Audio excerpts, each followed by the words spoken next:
All right. Well, I think now's about time for us to start. So I'll be kicking things off, and Dimitri will be joining me in discussion and conversation throughout the call. So we look forward to this, and let's get going. So looking back over the last 2 years of activity, or year and a bit of activity for MoneyTaker, we've had an interesting time investigating this particular threat actor. And it's been a ride, I'll say that much for sure. So essentially what you're seeing here is the full overview of each incident that we're able to identify on the infrastructure.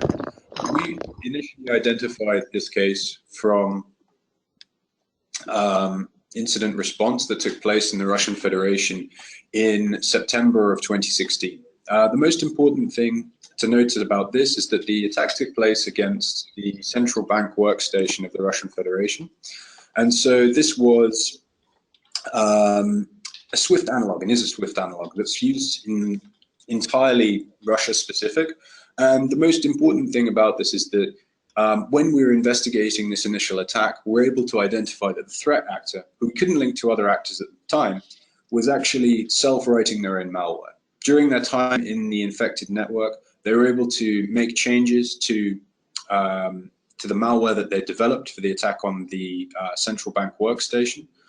They were able to make similar attacks as took place with Swift in incidents such as the Bank of Bangladesh attack.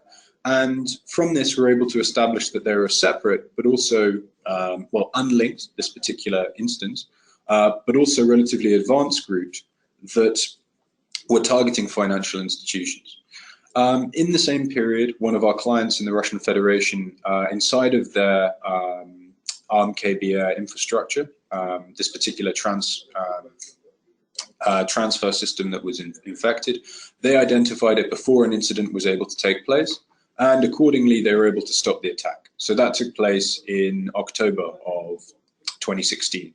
And in each of these instances, we're able to establish that no initial infection vector was actually taking place. However, in information sharing activities, and the subsequent investigation of this with Russian law enforcement, we began to see other infrastructure and CNCs that we believed were tied to other capacities, but we hadn't in fact taken this any further. So around the early period of 2017, we were engaging and sharing information with the Federal Deposit Insurance Commission in the United States.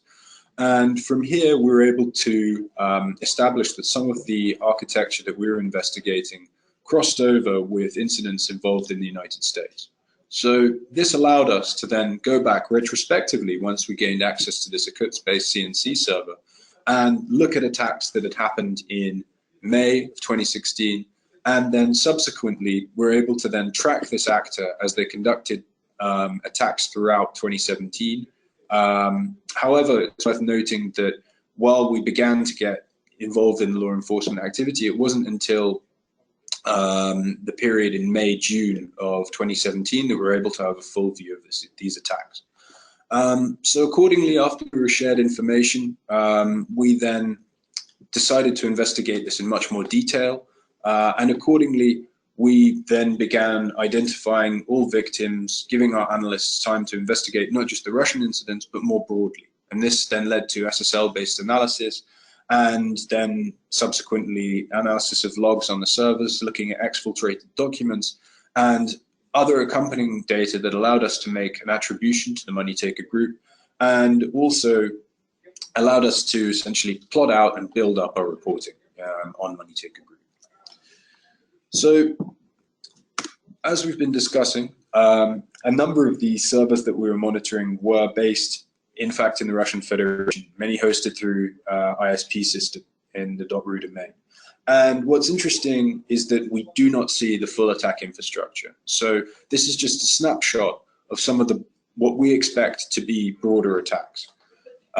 We were only able to identify attacks that took place in the United Kingdom, the United States, and the Russian Federation during the course of our investigation. However, based on TTPs and malware analysis that Dimitri and his team were able to conduct, we have a strong suspicion that there is more infrastructure that we currently do not have access to and do not currently know about in order to conduct other attacks in parallel. However, we have yet to hear of other incidents that took place in other locales. So it's worth noting that when we began investigating some of this infrastructure, what allowed us to build up a more full view was the SSL certificates, and then building out of this some additional TTPs. So here I'll hand over to Dimitri, who's able to go into a little bit more detail about some of the TTPs and attribution that we were then able to conduct based on our incident response, information sharing, and also our analysis of CMC infrastructure. Okay, first of all, hello again. So what we did, we actually split all these incidents into 3 groups. In each group, we were 100% sure that all of them were related. So in group 1, there were 17 incidents in the United States and United Kingdom. We were sure that it is linked to one group because threat actors used the same infrastructure, I mean the same IP address and the same hosting, the same remote control tools. So everything was pretty clear. The second group of incidents actually happened in 2016. Tim already mentioned them on the first slide, and the last one, it is one incident happened in autumn of 2017. It was the most recent incident, and in all Russian incidents we did incident response, and every time our analysts came to the victim, we have seen very similar TTPs. Actually, we're doing incident response in Russia almost every 2 weeks. Incidents, to be honest, happens here pretty often. So for other groups, not just MoneyTaker, but some of the groups that we see listed here, like Cobalt, Nunak, Moneyman, Toplel, Black Energy Group, etc. Yes, and thanks, Tim. And I would say every group has its own signature in the corporate network. When we're doing incident response, it's almost pretty clear in the first hours who is potentially related to a specific incident. But every time we came to incident where MoneyTaker group appeared, we couldn't do real attribution at the moment because we use pretty general tools. We use pretty general methods to for little movement, for privilege escalation, so nothing especially unique. So that's why it's really hard to attribute it. But one thing was really unique is actually that we always hide, really pretty well hide, were traces. So in most of these incidents, we were unable to identify what was the initial vector of penetration of a corporate network. The only exception happened in 2017 in the last incident. We found that we got access to corporate network because we compromised home computer of one of the network administrator. So we still don't know how we infected it in the beginning.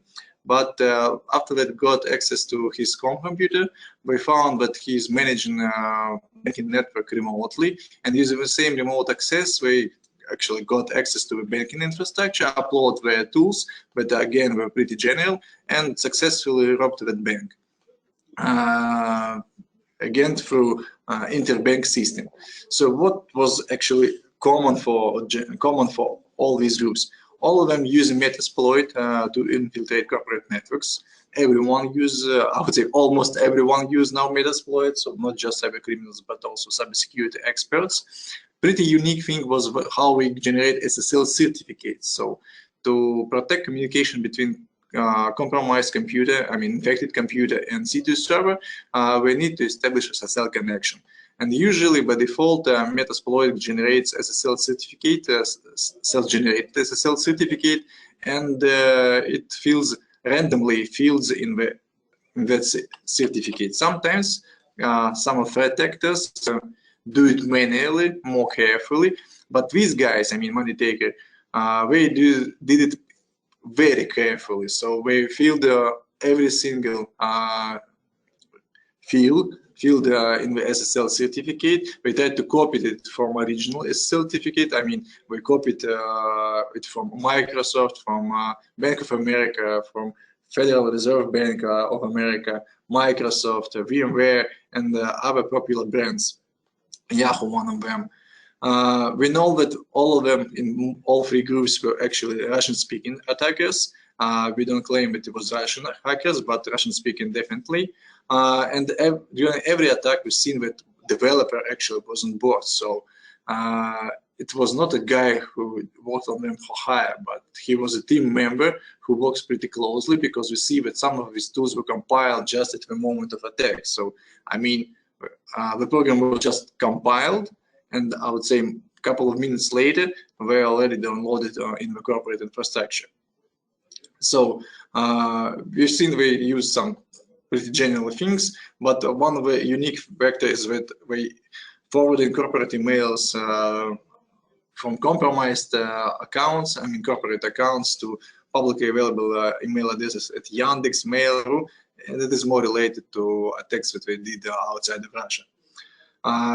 When we started to look for specific common features that were, I would say, common for group 2, group 3. So in this case, we see that the main focus was ARM CBR, or IBWS CBR is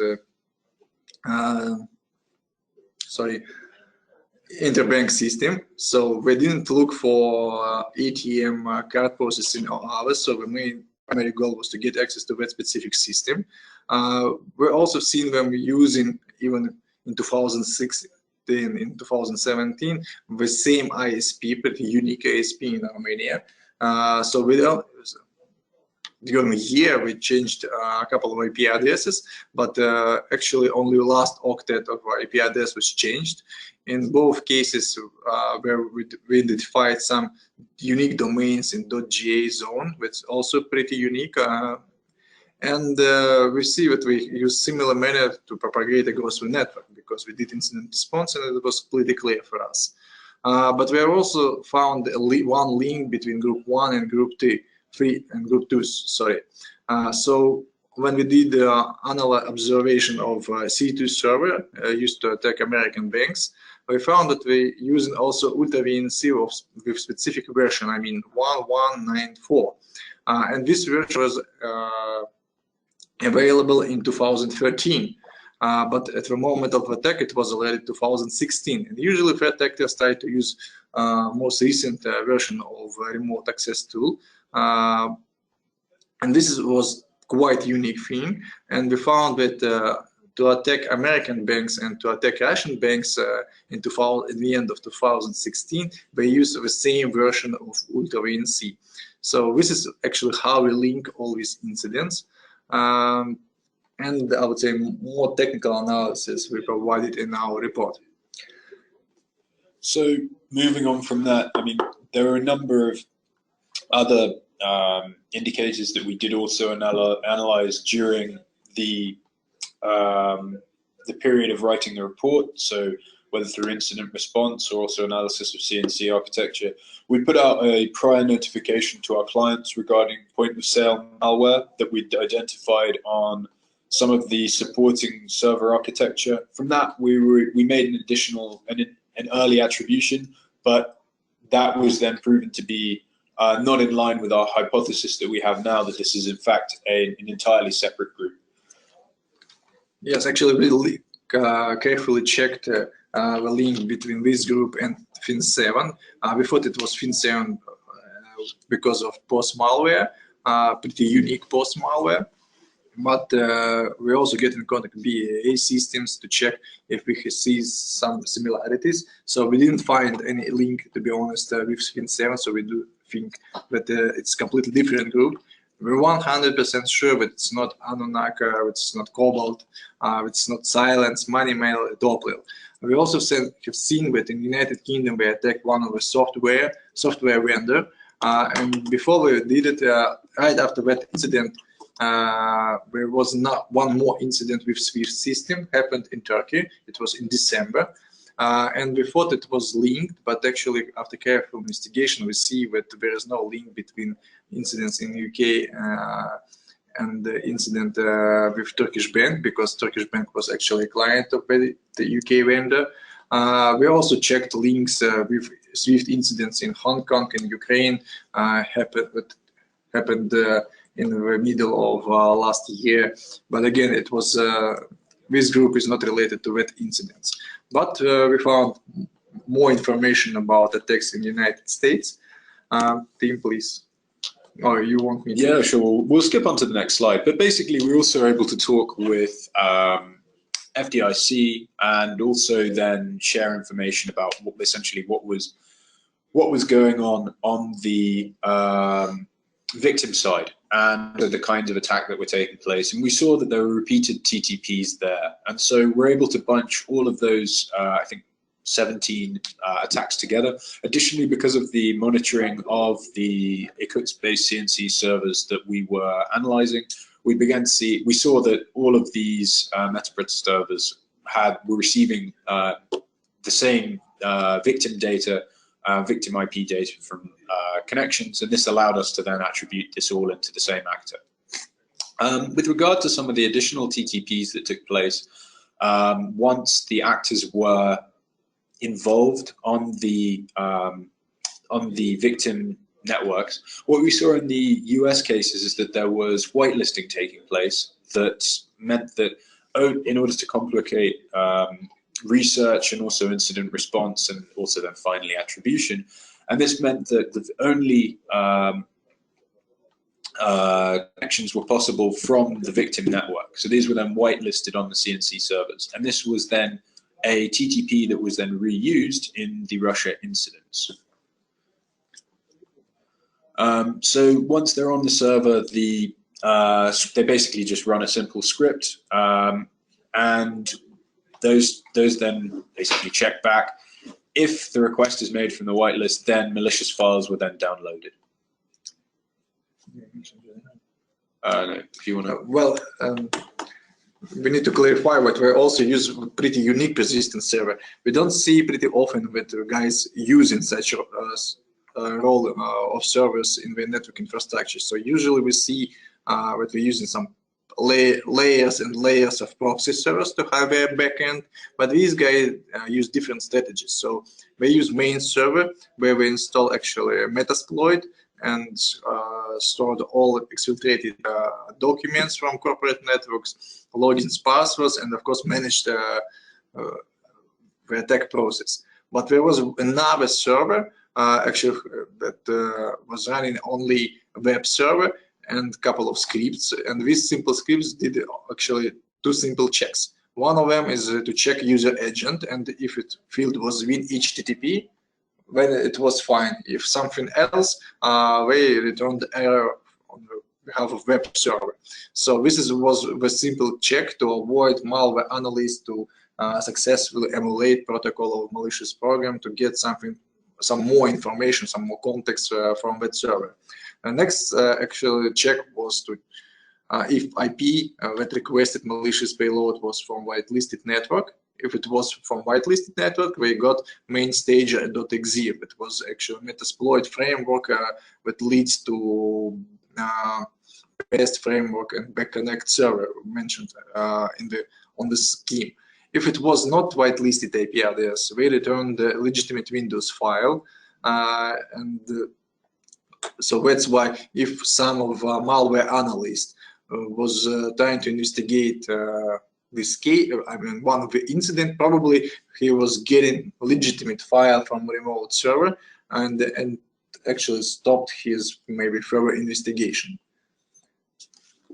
And so moving forward, when we're looking at some of these SSL certificates, this is really the key in terms of how we're able to do a large amount of attribution, and also looking into essentially how they were able to prepare. So one of the key points is the earliest certificate was pulled from around 2015, even though we weren't seeing any active campaigns in that period, which is one of the reasons we believe this to be part of a broader network of attacks that were taking place. However, through the attacks, other SSLs were created, which we were able to identify, although, as I understand, Dimitri, we weren't able to identify which servers those then related to. That's correct? Or we were?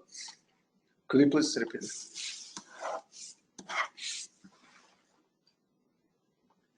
Yes, actually we found not many, but several SSL certificates it was useful because, so actually I would like to describe a little bit more how actually we did it. So after initially indicator that we got from one of affected company in the United States, we found that there was some strange SSL certificate related to that host. Actually, when we started to do more incident response, we started to detect similar indicators on other hosts. Additional very useful information that in all incidents in the United States were related to infrastructure which was hosted in the Russian Federation on ISP system network. It's a Russian ISP. So we get in contact with them and found that actually much broader infrastructure was rented by the same threat actor, and on all of them we found some SSL certificates issued for different legitimate organizations like Bank of America, MetaBank, and Yahoo that you see on the screenshot. Very carefully created, and as you can see, the first one was actually Yahoo, that was created in October of 2015. So after that, we also found a copy of server with Metasploit related to this specific threat actor. We found in log files of Metasploit how they actually created secured or encrypted SSL channel between infected host and C2 server. And on the screenshot on the left-hand side, you can see one of the command that we're launching, like handle SSL cert, and we put the path to file, I mean PEM file, .pem file with Yahoo name. Actually, it was the same SSL certificate that is displayed on right-hand side. So it was, I mean, SSL certificates is not a unique indicator, to be honest. So that's why we need to look at the more complex picture always. So what is a network infrastructure, how we create this SSL certificate, how we fill different fields with what we use as a source information for SSL certificates, how we protect the network infrastructure, if there are any domain names, and similar stuff. So just again, SSL certificate is not one of, couldn't be used as a unique indicator, but it is a strong link if you have more information about network infrastructure and you're able to correlate all this information. And on the next slide, please. I want just to show you how you can use this information to track how we change the network environment. So you can see triangles, and every triangle actually is a unique SSL certificate. And like here, I hope you see my mouse pointer. I hope you see it. So in the top left-hand side, SSL certificate that starts with 50922A0, we can see that we found the same SSL certificates on two different hosts in the same subnet, but it was different IP addresses. We also have some common file that links to another IP address, and where we also find SSL certificates generated with the same patterns that we demonstrated on previous slide. And every time we shut down one server and move to another and try to reuse the same SSL certificates, we're able to track where we moved their network infrastructure. So that's why it's important to identify as many IP addresses related to the infrastructure as possible, because it generates additional context that helps us to track their network infrastructure. So what we're examining here in the next slide is a little bit more specific review now on the malware used in the Russia-based attacks on the Russian SWIFT analog, so AWS CBR, or the automated workstation of the Russian central bank.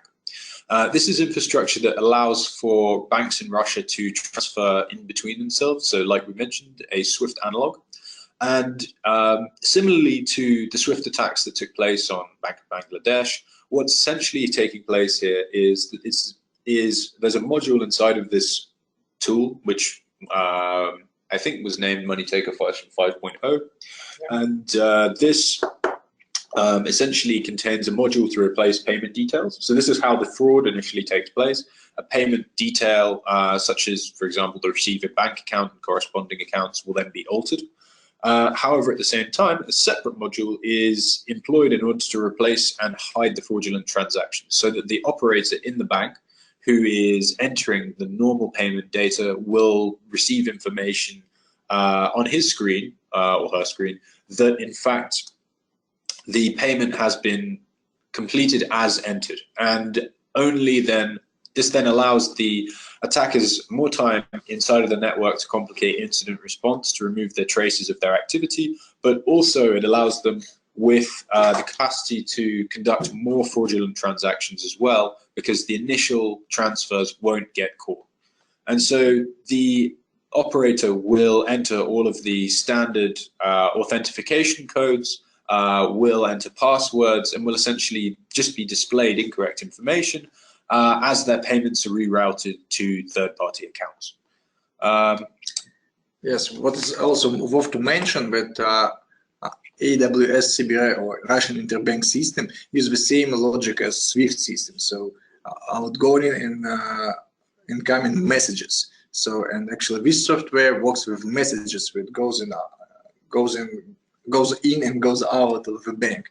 So at that time we thought that these guys probably also do attacks on SWIFT systems outside of Russia, but we didn't find any similar tools that could be used to attack SWIFT system. Instead of ready-to-use software, we see that we're trying to collect as much as possible, as much information as possible about interbank system and about any financial systems. Yeah, so I mean, we initially saw the SWIFT stuff and we thought, well, that's interesting.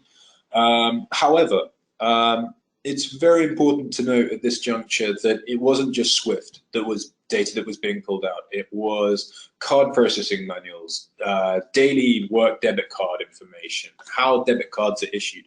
So in fact, very much more broad.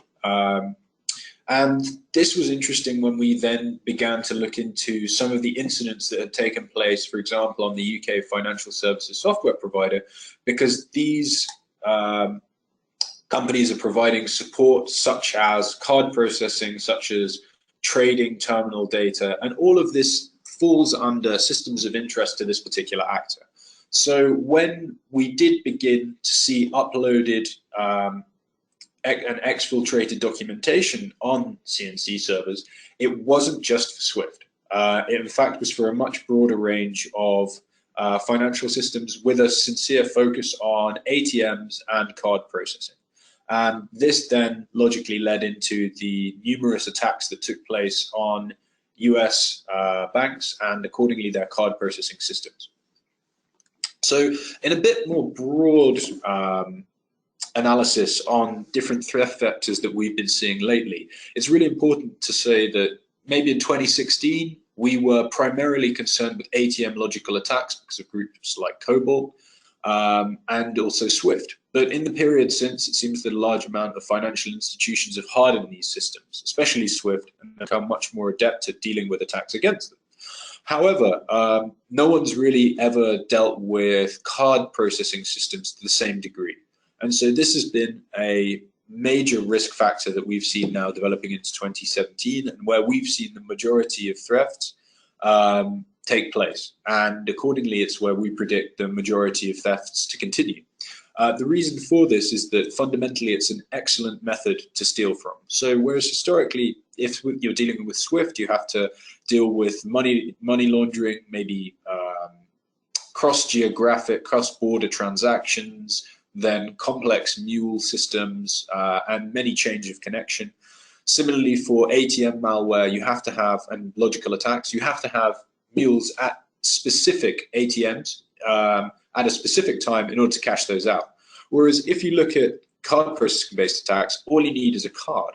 So what's really important is that this makes muling significantly easier, because what you can do is you can remove the limits on a card. Now, normally people think, well, this will then immediately get caught by my anti-fraud system. In fact, anti-fraud will block a card. However, if a card has had the limits expanded, you can control it from the card processing. So in a recent incident that we saw in Southern Europe in card processing, as the bank employees went to block cards, they were then unblocked by the attackers. So card processing is an excellent vector for attacking financial institutions. It's really what we think people should be concerned about primarily at the moment, simply because you can compromise a bank's card system in, let's say, for the sake of argument, Estonia. We haven't seen any attacks to our knowledge in Estonia, just for general reference, but then conduct the muling operations and cash out in, let's say, Romania, but then at the same time have your attackers and the criminal gang who are involved, separate of the mules, sitting in countries of the former Soviet Union, so Kazakhstan, Russia, or Ukraine. So this is much better than previous methods that we used in order to conduct muling operations. And to give a concrete example, the Cobalt incident that took place in Taiwan, we subsequently saw the mules arrested and charged, whereas we're yet to see arrest of mules in any of the card processing cases that we have conducted at the current time, except for maybe one incident in the Russian Federation. So broadly speaking, it's a significant amount easier not to target SWIFT, but to target other banking systems that are yet to be harmed. And this is where we saw a large amount of data getting removed on card processing. So whether it's specific systems like we outlined in our general report, such as FedLink, the point is that this isn't, in fact, whether it's one system, and I think in the media, when people went and shared our reporting in various news outlets, there was really a focus taking place on specific card processing systems. This is actually a big error. The whole thing is that we've seen attacks on a number of card processing systems. The first being, I think, OpenWay, and this isn't the card processing company's fault. They're providing the infrastructure. It's in fact the bank's issue for not securing these systems adequately. And so basically, there are around 15 major processing systems that are used globally. We've seen a number of them successfully attacked. Obviously, if new systems are encountered, then it takes longer for the attackers to get to grips with them. But as they're pulling documents out of the computer networks, as they're monitoring the operators of these bank systems, looking at how they interact with these systems on a daily basis, and also the experience that they've managed to get in conducting similar attacks, this then leads to an increase in the capacity for stealing from these systems, and it becomes easier and easier with time. So what we were seeing is that in order to gain this kind of long-term access into the networks, the attackers had to develop various different tactics for persistence and to avoid detection. So here again, I'll hand over to Dimitri for a little bit more technical analysis. Yes, and from technical perspective, everything that we did for persistence in the corporate network, it was really simple tricks used by many other threat actors and cybersecurity experts as well. So in the first cases that we started to analyze in 2016, we used a major method to provide persistence in the corporate network. It was actually creating Windows task schedule to launch bad scripts. And these bad scripts were creating and deleting services in the Windows system. And as you can see here, we launched hotseg32.exe file, actually what was actually a VNC client. So to provide persistence, we just put one task in Windows task scheduler, launching bad scripts, launching VNC client, and getting remote access every time system was rebooted. So, but later we changed a little bit bad tactics. So now we started to use actually AVBS script. We created a link named task scheduler. It was a fake name, so nothing related to original Windows task scheduler. And every time it's put this file, I mean LNK file, in the user's profile folder. So every time with specific user logged into a system, so with the AVBS script launched malicious program. So everything was very simple, but it works in the corporate environment with legacy security solutions. Yeah, and so moving on, we saw very similar and standard methodology for conducting network lateral movement. And so we're seeing reuse of standard attack tools, standard attack procedures. So everything that other groups are using, we also saw. However, it's very much worth noting that we still were able to identify specific activity relating to MoneyTaker group. So while they were, for example, using, stuff like COBOL, like admin password restoration for group policy preferences, there was additional tools that they were using and methods that they were using in order to that were specific to this particular group. Well, it was not specific to what specific to this particular group. Many security experts do the same. So we using standard built-in tools in Metasploit to dump administrators' logins and passwords from security account manager. I mean, this is a local system on each Windows machine. If it was not possible to use or to recover unencrypted passwords, we actually dumped NTLM hashes, but also works fine to get remote access to the corporate computers in the same domain or working group. If we get successfully login, password, and clear text or NTLM hash, whatever, using one of the mentioned method before, we start to scan entire network with PowerShell script. We copied from public source, and this is actually the link where we used where we found the original script. And when we started to connect to remote host with standard ps-exec utility, very popular among network administrators. It's a legitimate tool. And the screenshot on the right-hand side, you can see actually how we executed this command to remotely connect to local host with ps-exec tool and launching file msc at 7.exe. It's actually a Metasploit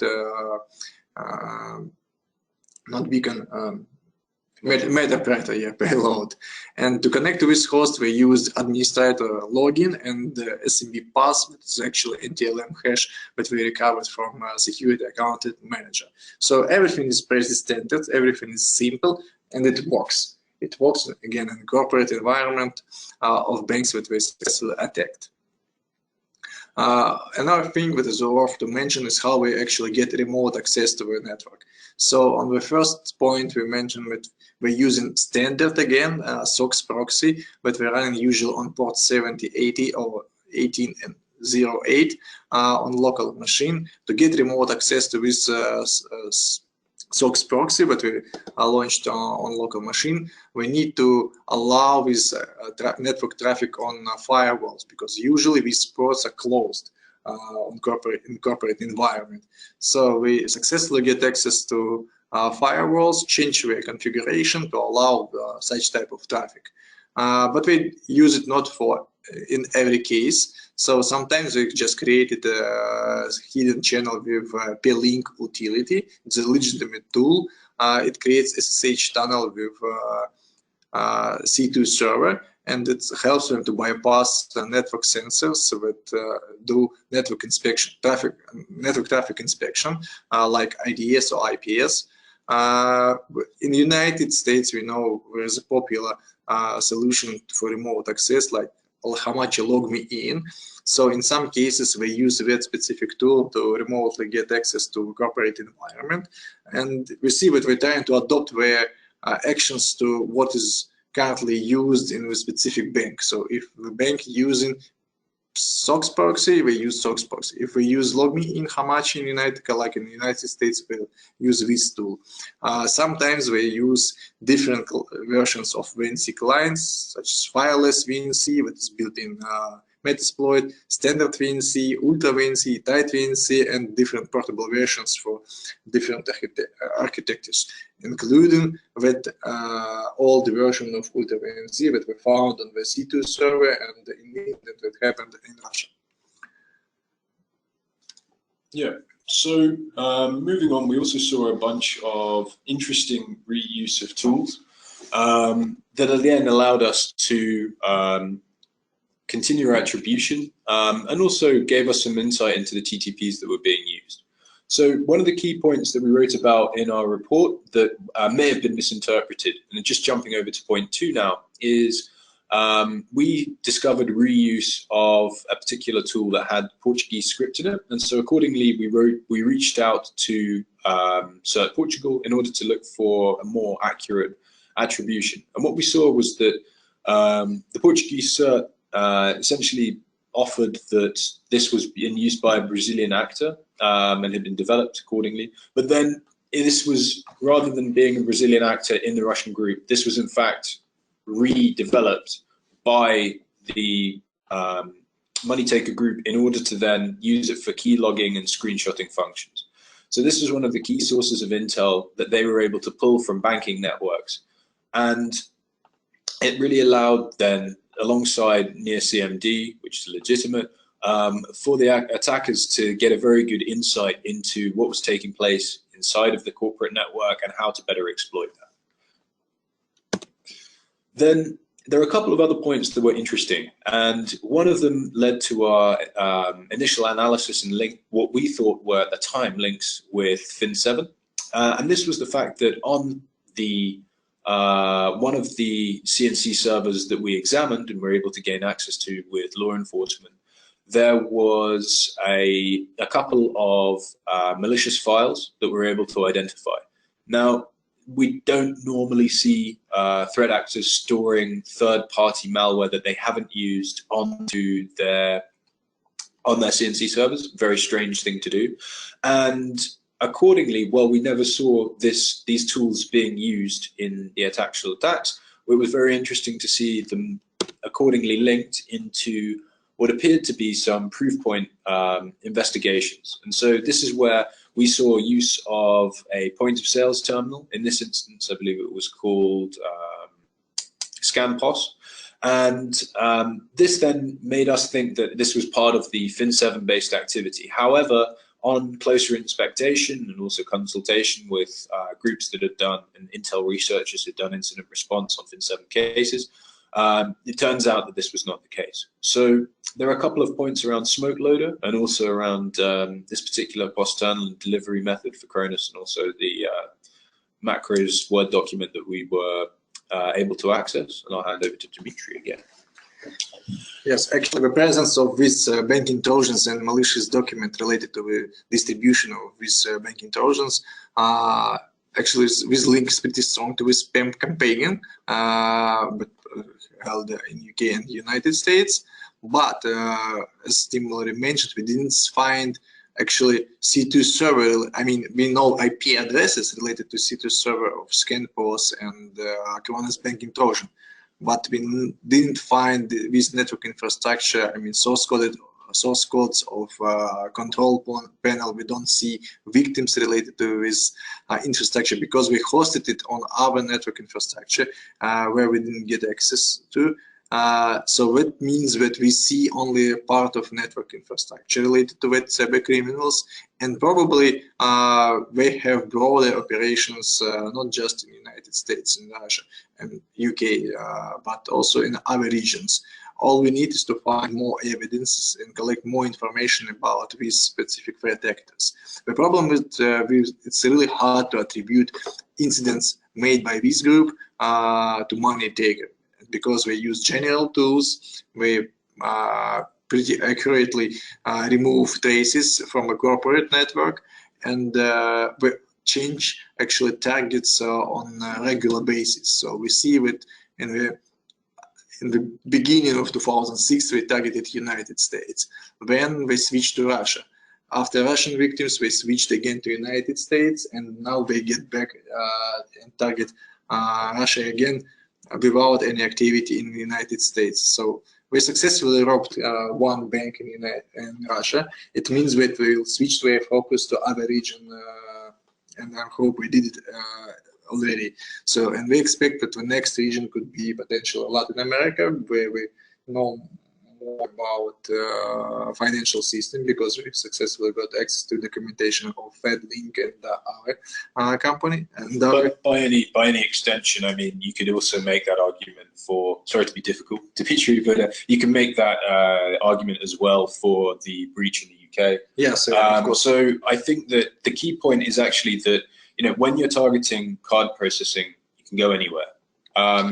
It's specifically why we need to do a bit of myth busting now, or maybe we'll save it for the next slide. Yes, here we go. Let's do some myth busting. So everyone says that Russian attacks, Russian threat groups, threat actors only target abroad.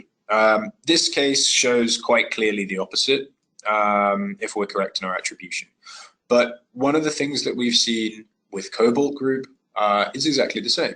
The threat actors are quite happy to target the Russian Federation, Ukraine, Kazakhstan, Eastern and Central Europe without any difficulty, without any problems to their muling networks or their capacity in order to cash out, whether it's via logical ATM attacks or even as far away as Taiwan, for example, in the initial incident that we're able to attribute, or you know, with logical attacks on ATM, but it's even easier on card processing.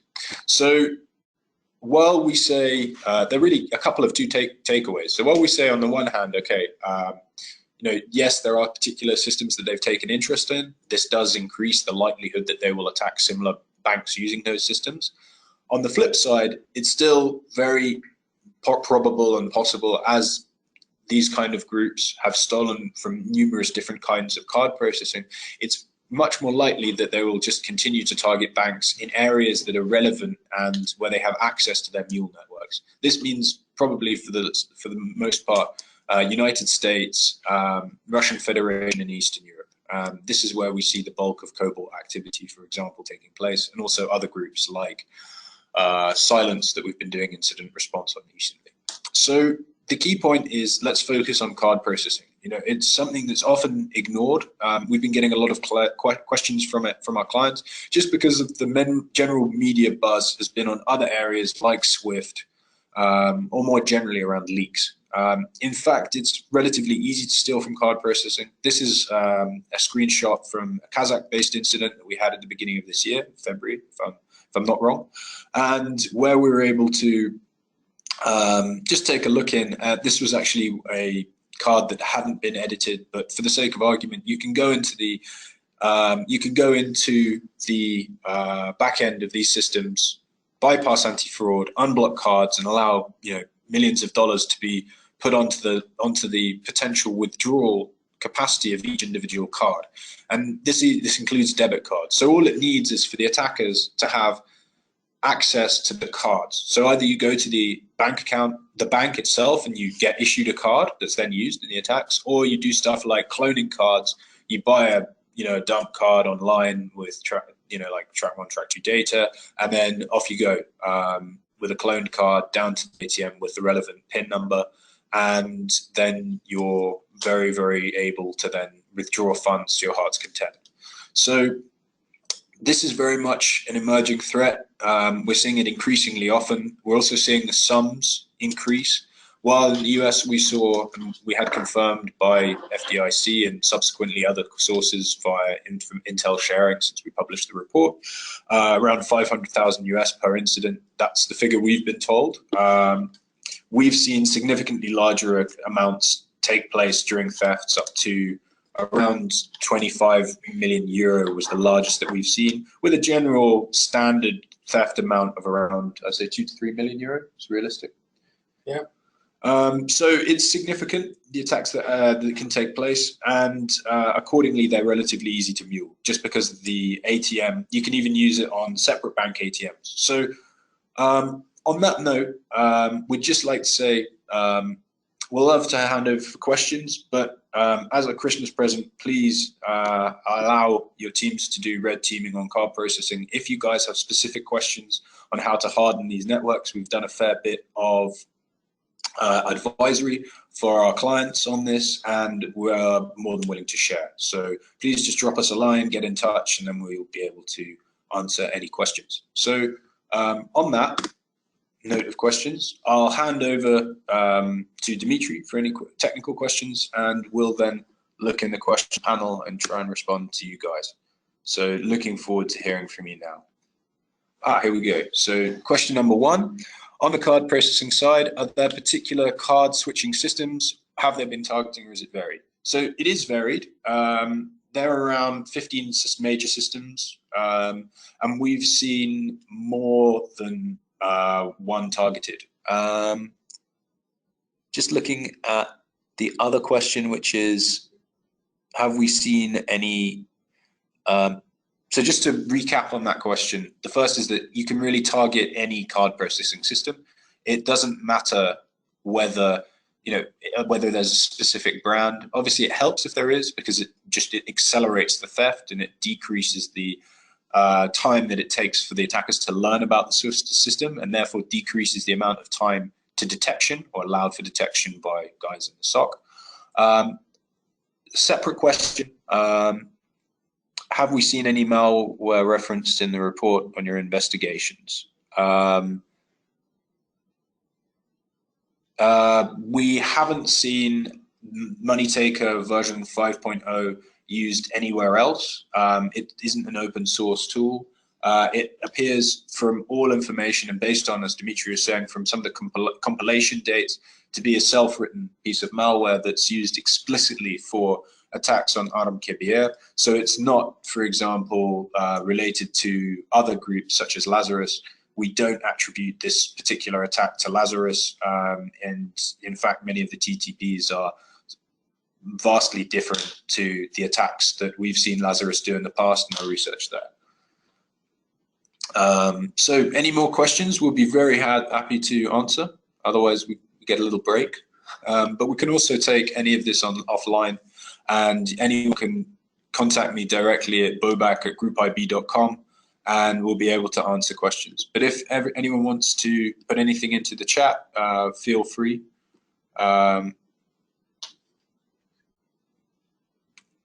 Just double checking to see if we have any questions. What about chat? Yeah, maybe in the chat as well. There've been questions. No, here we go. Regarding sharing of this report further, we're able to provide this for public release. So this particular webinar we probably will circulate, and if there are any further questions, we'll be able to basically take it offline, arrange additional calls.